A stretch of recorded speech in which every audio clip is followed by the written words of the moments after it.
Bismillahirrahmanirrahim. Assalamualaikum warahmatullahi wabarakatuh. Kembali lagi saya untuk kali ini bagi subjek Ekonomi Tingkatan 4, Bab 2 Pasaran, iaitu merujuk kepada subtopik keanjalan harga permintaan. Okay, sebelum kita menerokai bab ini dengan lebih lanjut, saya memohon untuk pelajar like dan subscribe saya punya YouTube channel untuk mendapatkan lebih banyak nota-nota dan penerangan bagi subjek ekonomi, subjek perniagaan dan juga geografi. So, stay tune untuk nota-nota seterusnya dan perbincangan-perbincangan yang seterusnya. Okey, kembali kepada topik yang hari ini. Kita boleh lihat hari ini kita akan belajar ataupun sama-sama menerokai topik tajuk pasaran bagi topik keanjalan harga yang menjurus kepada keanjalan harga permintaan. Okey, untuk permulaan bagi topik ini, apa yang kita nak lihat adalah berkenaan dengan definisi, definisi dan juga keanjalan, pekali keanjalan harga permintaan. Okey, yang pertama sekali kita nak lihat definisi dia. Di sini definisi.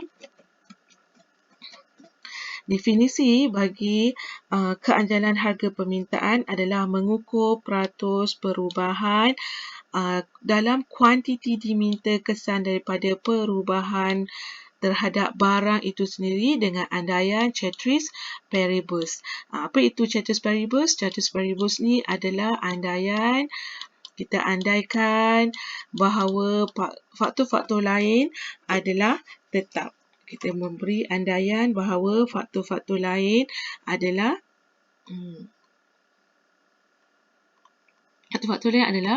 tetap. Ini yang dimaksudkan dengan ceteris paribus, ataupun didefinisikan di sini bahawa dia nak mengukur, ingat mengukur peratus perubahan kuantiti disebabkan oleh perubahan ataupun kesan daripada peratus perubahan terhadap harga barang itu dengan andaian ceteris paribus. Itu adalah definisi kepada keanjalan harga permintaan. Okey, yang kedua, untuk menerokai topik ini, pelajar juga kena tahu dulu apa itu pekali keanjalan harga permintaan. Okey, pekali keanjalan harga permintaan adalah merujuk kepada nisbah peratus perubahan peratus kuantiti diminta bagi sesuatu barang kepada peratus perubahan barang itu. Okey, untuk pengiraan, sebab tadi dalam definisi dia merujuk kepada mengukur kan. Jadi apabila mengukur, kita akan mengira nilai keanjalan harga permintaan. Jadi pelajar akan dapat nilai positif dan negatif. Okey, sekiranya dapat nilai keanjalan yang negatif, jadi pelajar tak perlu runsing, tak perlu pening-pening kepala untuk dalam subjek ekonomi ni. Nilai negatif ni hanya menunjukkan hubungan di antara harga dan juga kuantiti. So, boleh abaikan tanda negatif itu. Okey, bila kita tahu definisi untuk keanjalan harga ini adalah untuk mengukur keanjalan. Jadi, jangan lupa bila mengukur kita kena ada formula ataupun kaedah pengiraan untuk kita mengukur sesuatu benda, ataupun kita panggil measurement, dia punya alat ukuran dia. Jadi, untuk mengira keanjalan harga permintaan dalam subtopik ini, pelajar perlu menguasai dengan baik formula ini, di mana formula untuk mengira keanjalan harga permintaan adalah keanjalan permintaan harga sama dengan peratus perubahan kuantiti bahagi dengan peratus perubahan harga. Ataupun secara mudahnya pelajar boleh juga guna formula yang ini, iaitu ED sama dengan peratus perubahan Q bahagi dengan peratus perubahan P. Okey, secara detailnya macam mana pelajar nak dapatkan peratus perubahan Q dan juga peratus perubahan P, maka pelajar boleh lihat di bahagian bawah ini. Ini kaedah secara detail, sebab yang ini adalah secara umum. Yang pertama ini adalah secara umum, macam Macam mana pelajar nak mengira keanjalan harga permintaan, iaitu ED sama dengan peratus perubahan Q bahagi dengan peratus perubahan P. Untuk pelajar dapat peratus perubahan Q, kaedahnya adalah peratus perubahan Q sama dengan kuantiti baharu tolak dengan kuantiti lama bahagi dengan kuantiti lama darab dengan 100. Begitu juga dengan peratus perubahan P, apa yang pelajar perlu buat untuk dapatkan nilainya adalah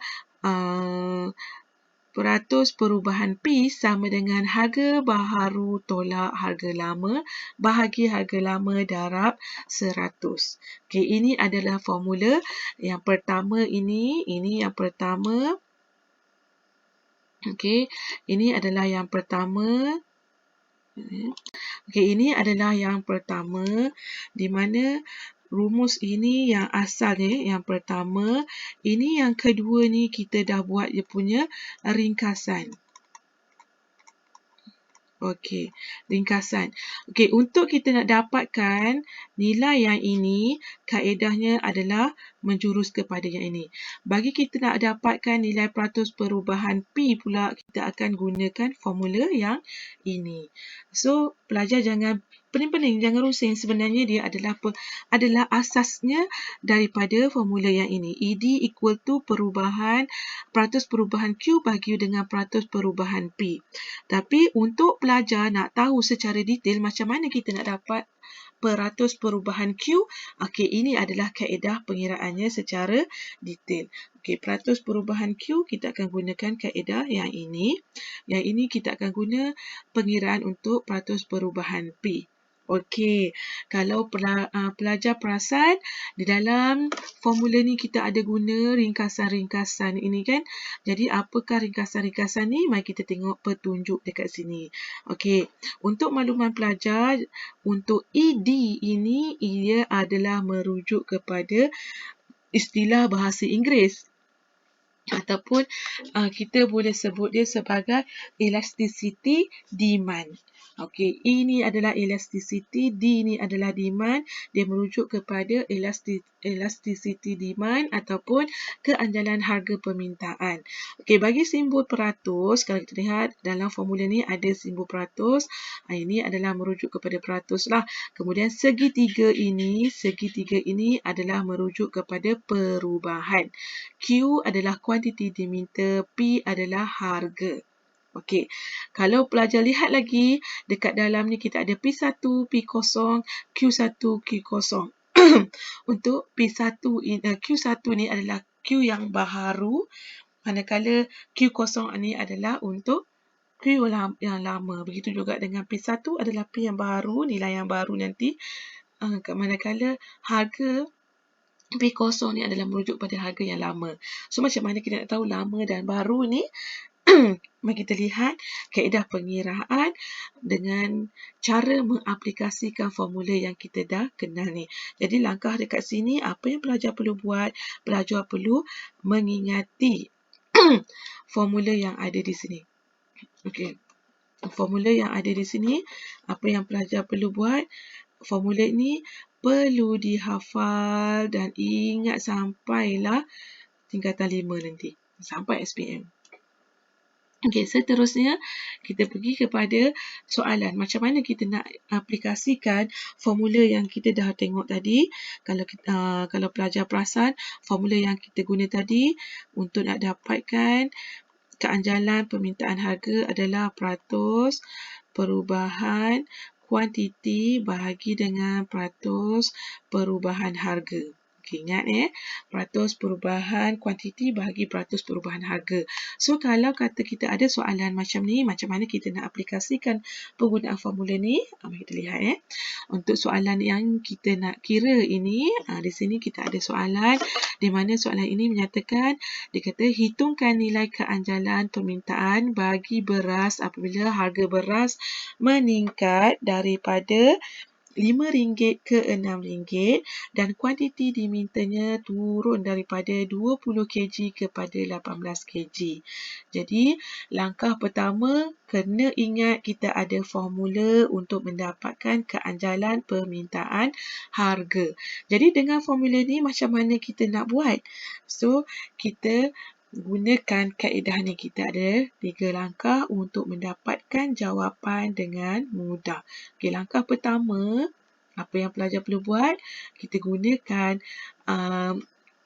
kaedah yang Q1 ni. Okey, sebelum tu.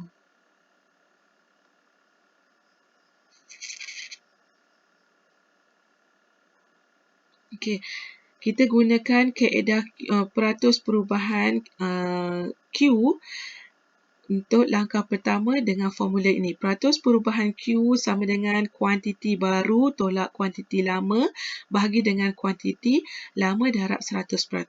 Okey, kalau dalam soalan ni dia kata kuantiti kita diminta turun. Kuantiti diminta turun, harga kita meningkat. Okey, kalau kat sini dia kata P kita meningkat daripada RM5 kepada RM6.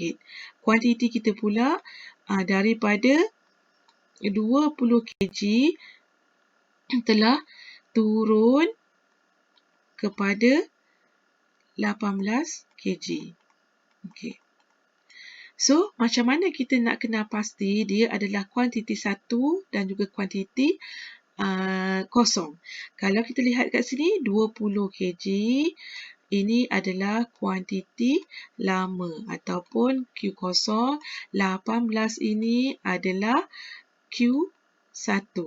Jadi, apa yang pelajar boleh buat sekarang? Kita masukkan nilai yang ada dalam soalan ini ke dalam formula. Jadi, pelajar boleh kira, pelajar akan dapat untuk nilai peratus perubahan Q sama dengan -10. Okey, begitu juga dengan langkah 2, kita akan dapatkan terlebih dahulu nilai peratus perubahan P dengan cara kita akan lihat perubahan harga ini. Kalau kita lihat harga baru dia adalah P0 RM6. Ini adalah P1, RM5 adalah P0. So, nilai yang kita dah kenal pasti ni, pelajar perlu masukkan dalam formula dan pelajar akan dapat. So, nilai untuk peratus perubahan P, pelajar akan kira dengan masukkan nilai-nilai ni, jadi dapatlah 20%. Langkah seterusnya, kita gunakan terus formula yang ada ini. Yang ini ED equal to peratus perubahan Q bagi dengan peratus perubahan P, iaitu nilai peratus perubahan Q, kita kata tadi kita dah kira dapat -10. So, pelajar masukkan di sini -10. Kemudian peratus perubahan harga kita dah kira dapat 20%. So, pelajar masuk.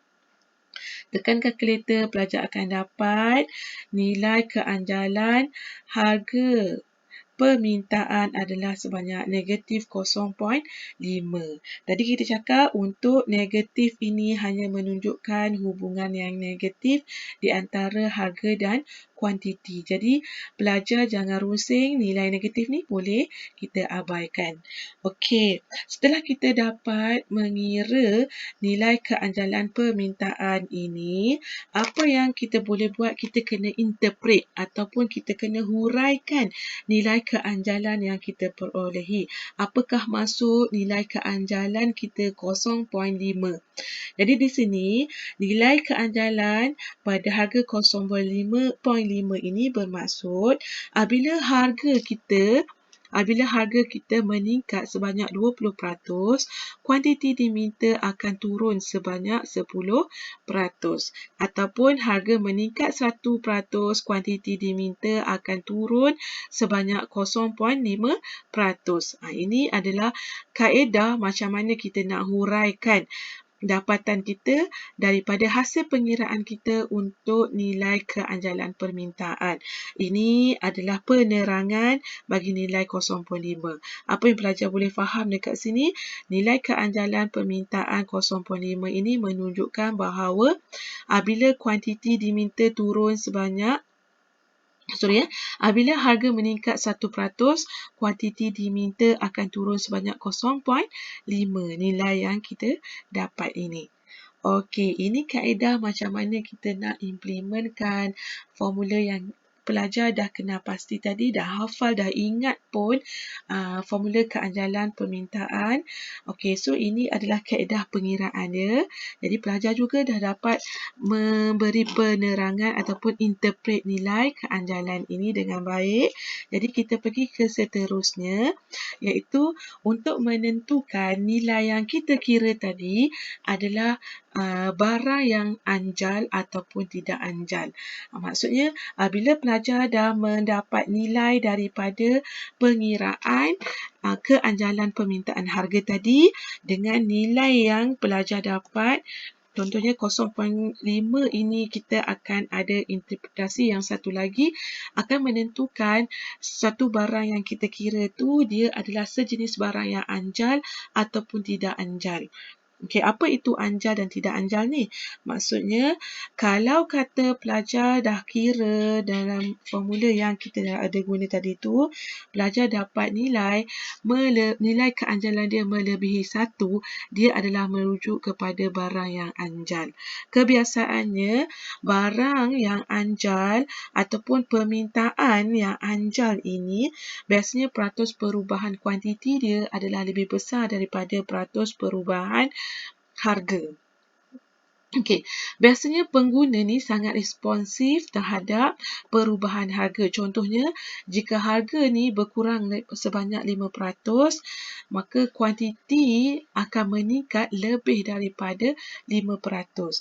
Kebiasaannya barang anjal ni adalah barang mewah. Untuk kita menunjukkan keanjalan suatu barang ni ataupun anjalnya sesuatu barang ataupun permintaan itu adalah sangat anjal, maka kita akan lukis keluk permintaan yang landai. Ini adalah kita panggil keluk permintaan yang landai. Ini adalah landai menunjukkan barang ataupun permintaan terhadap suatu barang itu adalah sangat anjal. Okey, biasanya untuk pengeluar bila nak memaksimumkan keuntungan terhadap jualan satu barang, untuk barang-barang jenis yang anjal ini, biasanya dia akan menurunkan harga barang. Okay, contohnya barang mewah di sini, jam tangan mewah. Okey, bila jam tangan mewah ini, biasa kalau mahal kita akan fikir-fikir dulu nak beli ke tak nak ke. Tapi bila berlaku penurunan harga dalam persentase yang sangat kecil, secara automatik kita punya tindak balas sebagai pengguna ni akan beli satu produk tu. Bila beli, ini akan meningkatkan orang ramai beli ataupun minta terhadap satu barang mewah itu. Bila harga barang itu dikurangkan, maka permintaan terhadap maka hasil terhadap barang yang anjal ni dia akan mencapai tingkat maksimum keuntungan dia. Okey, ini adalah interpretasi sekiranya nilai keanjalan yang kita perolehi dari pengiraan kita tu nilainya lebih besar daripada 1. Okey, nilai yang lebih besar daripada 1 ni bermaksud dia lebih besar lah. Kalau kata 1, 1.5, sehingga 2, 3, 4 dan ke atas ini kita panggil nilai yang lebih daripada 1. Okey, seterusnya kita buat pengiraan keanjalan harga permintaan. Sekiranya pelajar dapat nilai keanjalan dia kurang daripada 1, itu akan merujuk kepada barang yang tidak anjal ataupun permintaan yang tidak anjal. Kebiasaannya untuk barang yang tidak anjal ini, peratus perubahan kuantitinya lebih kecil daripada peratus perubahan harga. Biasanya penggunaan dia adalah pengguna adalah kurang responsif dengan perubahan harga. Maksudnya dia tak kisahlah harga naik ke, harga turun ke. Kalau perkara tu barang, kalau dikata dia perlu guna, dia akan tetap beli. Okey, contoh dekat sini, jika harga meningkat 10%, kuantiti diminta kurang daripada 100%. Okay, contohnya barang keperluan. Biasanya barang keperluan ni dia adalah tidak anjal. Keluk permintaan yang akan ditunjukkan untuk barang yang tidak anjal ni dia adalah keluk permintaan yang curam. Okay, dalam strategi peniaga ataupun pengeluar firma apabila dia nak meningkatkan hasil untuk barang yang tidak anjal ini, biasanya dia akan meningkatkan harga barang. Sebabnya bila dia akan tingkatkan harga barang itu, pengguna tetap akan guna ataupun dikurangkan sedikit, maka hasil kepada pengeluar dia akan dapat dimaksimumkan. So dekat sini untuk keanjalan permintaan harga, pelajar kena ingat kita ada dua, iaitu anjal dan tidak anjal. Secara basicnya nilai yang anjal, satu permintaan yang anjal ni biasanya nilai keanjalan dia lebih besar daripada 1. Manakala tidak anjal ni nilai keanjalan dia adalah kurang daripada 1. Kalau merujuk pada kurang daripada 1 ni bermakna 1 dia akan jadi 0.9, 0.8 sehinggalah negatif,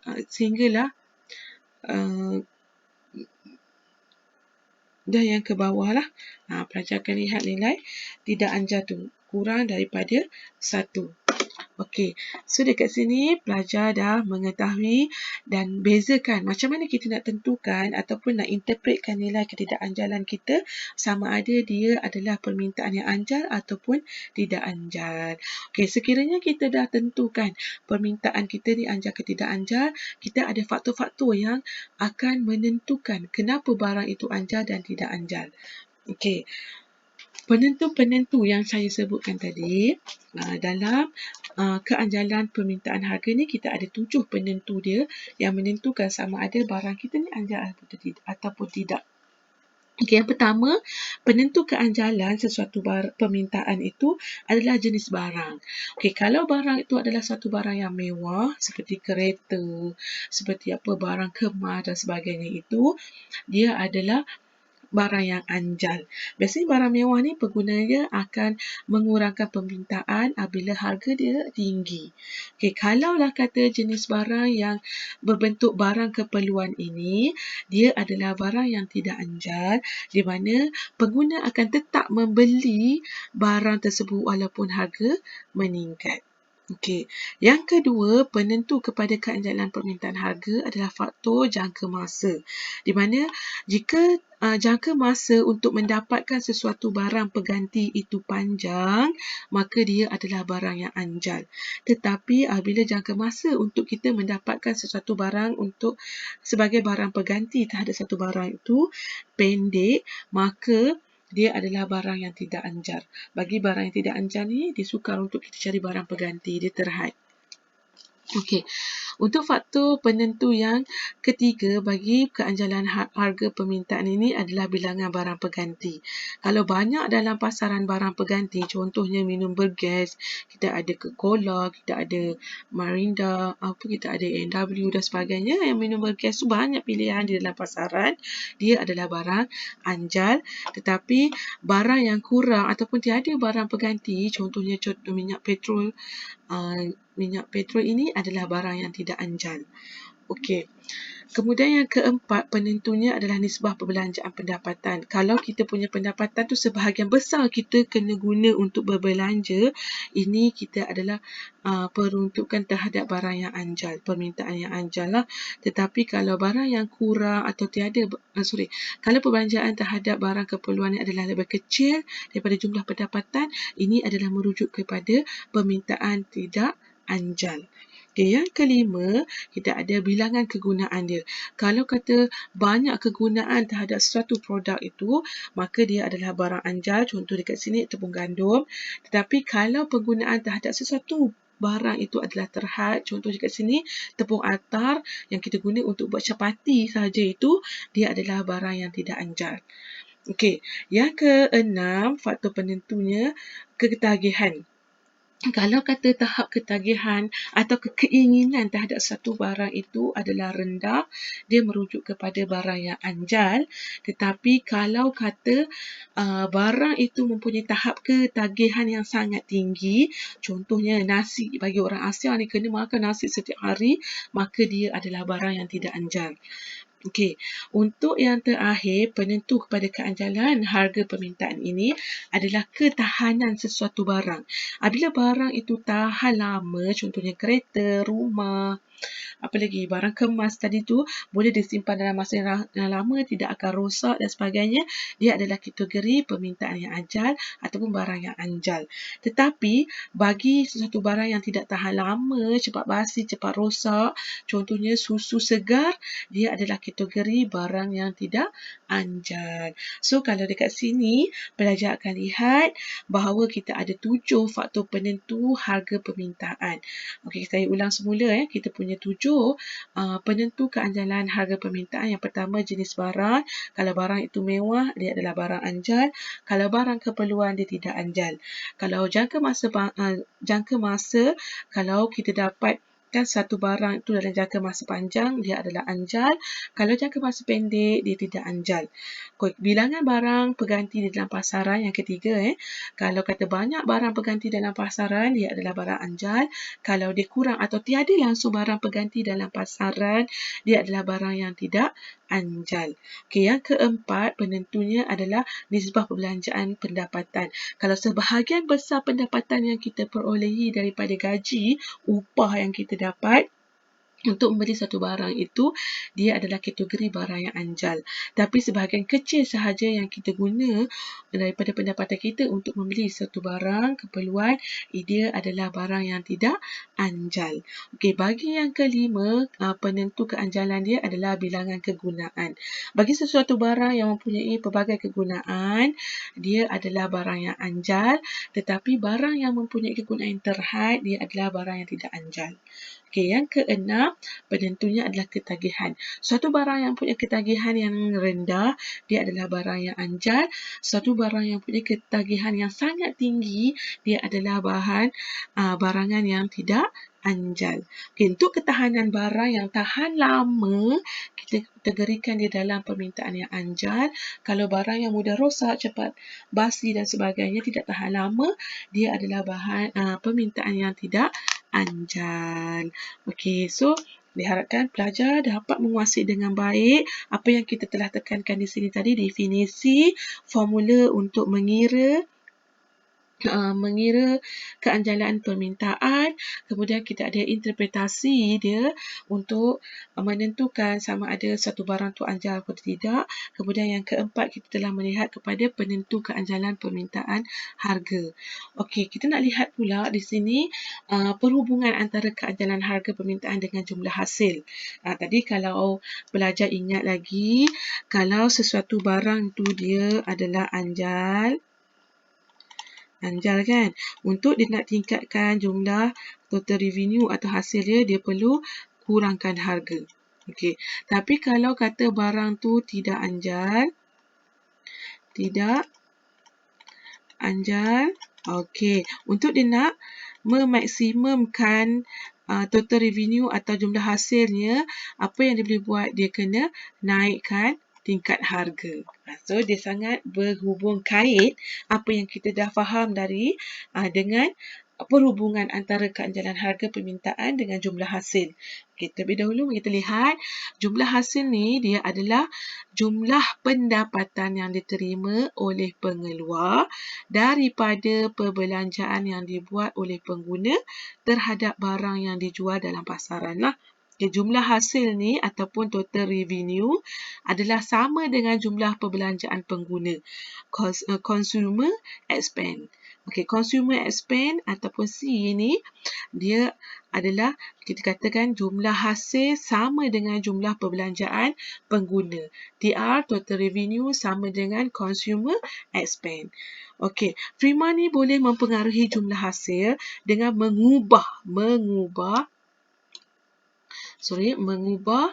tingkat, kita boleh mengubah harga berdasarkan kepada keanjalan sesuatu barang yang ditawarkan. Okey, macam mana kita nak dapatkan jumlah hasil? Kita ada juga formula yang dekat sini. Pelajar boleh lihat macam mana kita nak kira jumlah hasil. Maksudnya, dalam topik ini kita ada dua formula. Tadi formula yang pertama, pelajar perlu mengira keanjalan permintaan harga, dan formula yang kedua adalah untuk mengira jumlah hasil. Jumlah hasil untuk mengiranya adalah jumlah hasil sama dengan kuantiti darab dengan harga. So, pelajar dah darab, pelajar akan dapat jumlah hasil. Okay, kaedah yang lebih ringkas, pelajar juga boleh merujuk kepada jumlah hasil darab dengan Q darab dengan P. Q adalah kuantiti, P adalah harga. Macam mana kita nak lihat perhubungan ini? Boleh kita lihat di sini. Kita ada contoh di sini. Dia kata, tadi ingat kan, barang anjal. Anjal saja, bila kita nak tahu satu barang anjal, bila firma ni dia nak memaksimumkan keuntungan, apa yang dia boleh buat dekat sini adalah turunkan harga kan. Turunkan harga. So, dalam sini samalah. Penurunan harga barang tersebut akan menyebabkan peningkatan dalam jumlah hasil. Sebagai contoh, kita ada harga barang di sini 20, 16, kuantiti dia daripada 60 meningkat kepada 90. Okay, ini merujuk kepada hukum permintaan. Kalau pelajar ingat lagi, hukum permintaan. Kalau harga jatuh, kalau harga jatuh, kuantiti akan meningkat. So, samalah konsep dekat sini. So, bagaimana keanjalan permintaan ni mempengaruhi jumlah hasil pengeluaran? So, apa yang kita boleh lihat? Yang pertama kat sini, pelajar perlu kira dulu keanjalan permintaan menggunakan formula yang kita dah lihat. Ini langkah 1, langkah 2 dan langkah terakhir yang ketiga, kita akan dapatlah nilai keanjalan. Okey, kalau kita berdasarkan daripada tabel ini, pelajar boleh gunakan formula yang ini mengikut langkah pertama, langkah kedua dan langkah ketiga. Di akhirnya kita akan dapat nilai keanjalan bagi situasi soalan ini, iaitu sebanyak negatif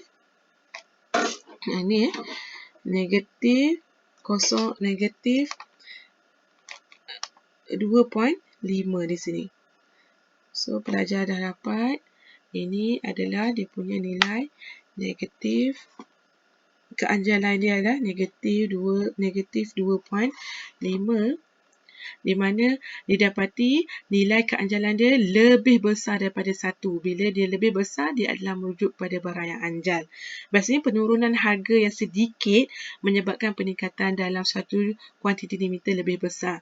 Kalau pelajar ingat lagi, jadi bila keluk anjal ni, dia punya permintaannya dia lebih landai. Perubahan harga yang sedikit menyebabkan kuantiti limiter yang lebih besar. Kesannya jumlah hasil akan meningkat. Macam mana kita nak lihat jumlah hasil kita tu betul ke tak meningkat? Tadi kita punya formula jumlah hasil adalah jumlah hasil punya formula TR, total revenue, sama dengan kuantiti darab dengan harga kan, ataupun harga darab kuantiti. Kalau kita tengok pada harga asal RM20 ini, RM20 darab dengan 60 kuantiti, so kita akan dapat jumlah hasil untuk harga asal sebanyak RM1,200. Kalau berlaku penurunan harga kepada RM16, harga baru RM16 darab dengan kuantiti baru kita RM90, kita akan dapat hasil sebanyak RM1,440.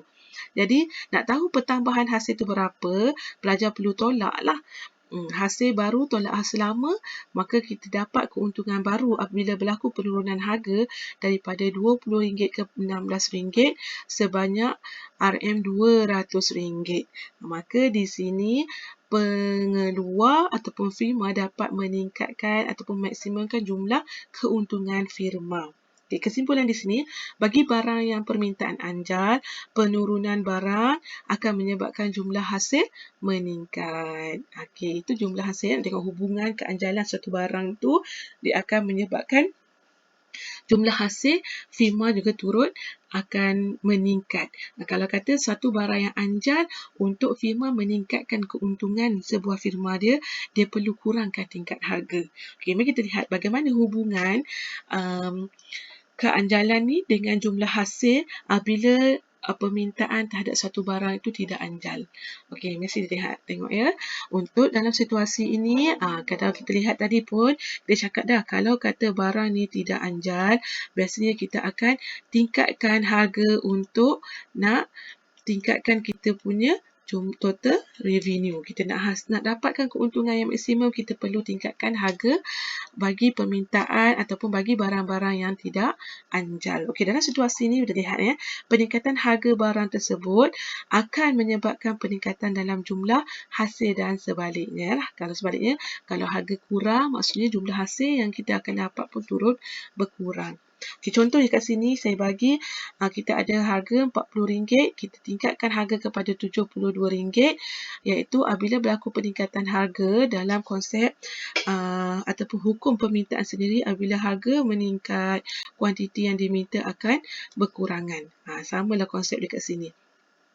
So, dalam situasi ini, bagaimana keanjalan permintaan mempengaruhi jumlah hasil pengeluaran? Kita gunakan step pertama iaitu formula keanjalan untuk melihat nilai keanjalan yang kita akan peroleh. Kalau tengok dekat sini, nilai perolehan kita untuk keanjalan ini adalah negatif 0.25.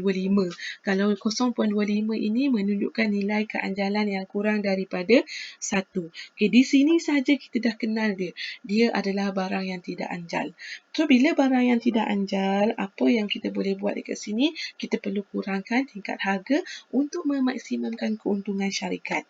Okey, kalau kita lihat dekat sini, barang tidak anjal, peningkatan harga yang banyak akan menyebabkan penurunan dalam jumlah kuantiti yang sedikit. Sebab apa tadi kita kata barang tidak anjal ni adalah barang keperluan. Nak tak nak, kita kena beli. Tapi mungkin kalau harga meningkat dengan mendadak, kita hanya perlu kurangkan penggunaan.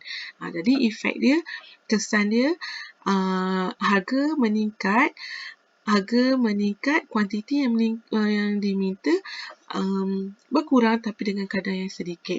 Kesannya jumlah hasil akan meningkat jugalah sebabnya pengurangan yang sedikit walaupun dia berkurang. Okey, buktinya di sini. Mari kita lihat. Kalau kata harga asal kita adalah RM40. Kuantiti yang diminta RM100. So, untuk formula tadi kita kata nak tahu jumlah hasil, total revenue sama dengan P darab Q. Jadi, yang ini kita panggil jumlah hasil lama, yang ini adalah jumlah hasil baru, di mana kalau kita lihat jumlah hasil asal ni 40 darab dengan 100 kita dapat 4,000. Tapi kalau katalah berlaku peningkatan harga, di mana harga kita meningkat kepada RM72, kuantiti diminta sebanyak RM80, maka keuntungan yang diperolehi di sini adalah RM5,760. Untuk melihat pertambahan hasil ni, kita tengok jumlah hasil baru tolak yang lama, maka di sini keuntungan pada firma adalah sebanyak RM1,760. So, kesimpulannya sini, bagi barang yang permintaannya tak anjal, kenaikan harga barang akan menyebabkan jumlah hasil meningkat. Okey. Jadi di sini pelajar dah melihat secara keseluruhannya untuk topik keanjalan permintaan harga. Yang pertama pelajar dah lihat definisinya. Okey, definisinya adalah peratus perubahan kuantiti akibat daripada kesan perubahan harga, di mana kita akan mengukur, definisi ini adalah mengukur peratus perubahan kuantiti kesan pada perubahan harga. Dan kedua, pelajar perlu mengingati formula untuk mengira ataupun mengukur keanjalan harga, di mana formulanya adalah keanjalan harga ED equal to peratus perubahan kuantiti bahagi dengan peratus perubahan harga. Dan yang ketiga, pelajar perlu melihat nilai yang diperolehi daripada pengiraan keanjalan itu menentukan sama ada barang itu atau anjal atau tidak anjal dengan memberikan interpretasi dia. Kemudian pelajar telah melihat dalam topik ini penentu kepada keanjalan permintaan. Dan yang kelima, pelajar telah lihat kepada hubung kait di antara keanjalan dan juga jumlah hasil yang diperoleh dalam keanjalan permintaan harga. So, 5 perkara yang ditekankan ini pelajar perlu kuasai dengan baik. Okey, untuk sebarang pertanyaan, untuk perbincangan dan sebagainya, pelajar boleh like dan komen di channel saya punya YouTube, Masyitah Khalid. Sebarang pertanyaan juga boleh email ataupun telefon di nombor telefon yang tertera. Okey, sekian, terima kasih. Semoga apa yang dikongsi saya ini memberi manfaat kepada semua.